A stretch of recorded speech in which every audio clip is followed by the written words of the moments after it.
তুমি ভাবছো সব শেষ, অথচ পাতাবিহীন গাছটিও দাঁড়িয়ে থাকে বসন্তের আশায়।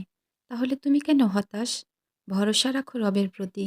তোমার হতাশাগুলোতেও একদিন আশার আলো ফুটবে, ইনশাআল্লাহ। আসসালামু আলাইকুম আমার প্রিয় আপু ভাইয়ারা, সবাই কেমন আছেন? আশা করি আল্লাহর রহমতে ভালো আছেন, সুস্থ আছেন। দেখতে দেখতে একটি রোজা চলে গেল। আজকে দ্বিতীয় রমজান। তো আসলেই আমার আগে থেকেই কোনো কিছু বাজার করা ছিল না। আর বাজার করা ছিল না বলতে ভুল হবে। বাজার করা কেমনেই থাকবে? বাজার করতেও তো টাকা লাগে রে ভাই, টাকা। তো যাই হোক, বাজার করতে পারিনি। গতকালকে হালকা একটু বাজার করেছি। উম আর যেহেতু মাছ-টাছ এগুলো নিব না, ভাই ভাবির কাছ থেকেই এনেছি। তো এমনি রমজান মাসে হালকা যেগুলো লাগতো সেগুলো বাজার করে নিয়ে গুছিয়ে নিচ্ছি। তো আমার প্রিয় আপু ভাইয়ারা, ভিডিওটা লাইক দিয়ে দেখা শুরু করবেন। আর কিছুটা হলেও ওয়াচ টাইম দিবেন। তো বাজারগুলো গুছিয়ে নিলাম। নিয়ে এখানে আমি কিন্তু ওই সবসময় বরাবরই এটা করি যে কুশরের গুড়ের যে শরবত এটাই আমি খাই। আমি জুবাইরের আব্বু আমরা দুজনেই এটা ভীষণ পছন্দ করি বা এটাই আমাদের জন্য ভালো। ট্যাং এ ধরনের কোনো কিছু শরবত খাই না। তো আহাদ জুবায়ের থাকলে ওরা ট্যাং খেত। তো এবার আহাদ নেই, শুধু জুবায়ের আছে। তো ওর জন্য ট্যাং আছে। তবে ও সেটা অনেক দেরিতে খায়। আমাদের সাথে এই গুড়ের শরবতই খেয়ে নিবে। তো গুড়টা আমি আগে ভিজে নিলাম। আর একটু গুড় ভিজাতে গেলে কিন্তু আমি একটু লবণ দিয়ে গুড়টা ভিজাই। কেন জানি আমার মনে হয় যে একটু স্যালাইন টাইপের হবে। আর শরীরের জন্য সেটা হয়তো একটু বেশি উপকার হবে। তো এখানে আমি এখন বুটগুলো রান্না করে নিব। আর বুটগুলো যেহেতু আমি আগে থেকেই সেদ্ধ করে ডিপ ফ্রিজে সংরক্ষণ করেছিলাম। তো তারপরেও আমি একটু কিন্তু এভাবে আলু, টমেটোর সঙ্গে বুটগুলো আবার নতুন করে সেদ্ধ করতে দিয়ে দিই। খুব বেশি সময় লাগে না, যেহেতু সেদ্ধই বুট। আলুটা সেদ্ধ হতে যতক্ষণ, ততক্ষণে এটাও আরেকটু সেদ্ধ করে নিই। তো সেই প্রসেসে আবার দিয়ে দিলাম। তো এটাও করে নিব। তো আলহামদুলিল্লাহ আমার বুট সেদ্ধ করা হয়ে গেছে। অনেক বেশি কিছু ইফতারিতে আয়োজন হচ্ছে, আমরা করি না। আর না করার হচ্ছে হলো প্রধান কারণ যে জুবাইরের আব্বু একদমই ইফতারিতে কোনো কিছু খায় না। ও সরাসরি ভাত খেয়ে নেয়। আর গতবার তো তাও অনেক পরিবারের সদস্য ছিলাম। তো এবারে একেবারেই পরিবারের সদস্য কমে গেছে। আমরা মোটেই ৩ জন। ৩ জনের জন্য অনেক বেশি কিছু আসলে করতে হয় না। আর করতে গেলেও সামর্থ্য লাগে।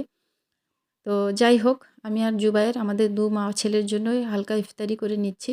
আর এই হালকা ইফতারিটাও যে খুব রোজার ১ মাসই খাবো তা না। হয়তো খুব বেশি হলে ১০ দিন খাবো। কারণ দেখা যাবে যে পরবর্তীতে জুবায়েরও আর ইফতারি খেতে চাইবে না। তো যাই হোক, যে কয়দিন খাবো সেই কয়দিনের জন্যই অল্প, অল্প করে একটু, একটু করে আয়োজন করব। আর যতটুকু পারবো আমার প্রিয় আপু ভাইয়াদের সাথে শেয়ার করব ইনশাআল্লাহ। তো আমি রমজান মাসে বেশিরভাগই এই যে একটু খিচুড়ি করি। আহাদ থাকলে এটা খুবই বেশি করা হতো। কারণ ও হচ্ছে এটাই রোজার ১ মাসই ও খেত। ও তো যেহেতু নেই, সেহেতু জুবায়ের অন্তত যে কয়দিন চাইবে সে কয়দিন করব। তাই তো এখানে আমি খিচুড়িটাও উঠিয়ে দিচ্ছি, প্রেশারে দিয়ে দিব। খুব অল্প সময়ে হয়ে যাবে। আর আমি কিন্তু খিচুড়িতে হচ্ছে এই ছোলা বুটটা একটু দেই। কেন জানি আমার ওভাবে একটু রমজান মাসে খেতে ভালো লাগে। তো খিচুড়িও হয়ে গেছে। আলহামদুলিল্লাহ নামিয়ে রেখেছি। আর এখানে আমি দিয়ে দিচ্ছি আমার সেই ফ্রোজেন করা ফুলকপির পাকোড়া, যেটা আ খুবই ছোট, ছোট টুকরো, টুকরো করে কেটে আমি ফ্রোজেন করে রেখেছিলাম ছোট্ট পটগুলোতে। সেই একটা পট বের করে নিয়েছি। আর সেখান থেকেই কিন্তু আমি আ এই পাকোড়াগুলো করে নিচ্ছি। তো আমার হচ্ছে এই বাঁধাকপির পাকোড়ার চাইতে কেন জানি ফুলকপির পাকোড়াটাই বেশি ভালো লেগেছিল খেতে। তাই এটাই আমি ফ্রোজেন করেছি। আর তারপরেও আরও অনেক কিছুই বাড়িতে যা ছিল সেগুলো দিয়ে ফ্রোজেন করতে চেয়েছিলাম। কিন্তু দুঃখের বিষয়, অ্যা বাড়ি থেকে যেহেতু অনেক মাছ এনেছি, তো ফ্রিজে অনেক বেশি জায়গা ছিল না। তার জন্য ফ্রোজেন করতে পারিনি। আর করেই বা কি করব? জুবায়ের তো খুব বেশি ওগুলো খেতে চাইবে না। তো যেটুকু করেছি আলহামদুলিল্লাহ সেটুকু দিয়েই হয়ে যাবে। তো এখানে এই যে খেজুরগুলো, এই খেজুরগুলো রাব্বু বাজার থেকে আনতে যখন গিয়েছিল তখন বলেছিলাম যে একদম শুকনো খেজুরগুলো নিয়ে আসবে। শুকনো খেজুর ছাড়া খেজুর খেতে ভালো লাগে না, খেতেও পারি না। তো রাব্বু খুঁজে, খুঁজে এই শুকনো খেজুরগুলোই এনেছে। তো আ পেয়েছে আলহামদুলিল্লাহ যে খেজুরগুলো আসলে পাওয়া গেছে। বাজারে তো অনেক ধরনেরই খেজুর আছে। আর কলার যে দাম রে বাবা! খালি কলা না, প্রত্যেকটা ফলেরই অনেক দাম। আমার জুবায়ের তরমুজ খেতে ভীষণ ভালোবাসে। কিন্তু এখন পর্যন্ত তরমুজ নেইনি। তো জানি না আগামীতে কখন নিবো বা নেওয়া হবে কিনা। নিলে তো ইনশাল্লাহ আপুদের সাথে শেয়ার করব। এখানে একটাই কলা স্রেফ কেটে নিলাম, কারণ কলা আমি খেতে ভালোবাসি না। ২ বাবা ছেলের অর্ধেক করে হয়ে যাবে।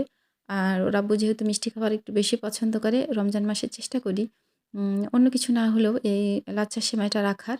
তো সেটাও একটু করে নিলাম। তো যাই হোক ১ম রমজান শেষ করলাম। আলহামদুলিল্লাহ। আল্লাহ হাফেজ।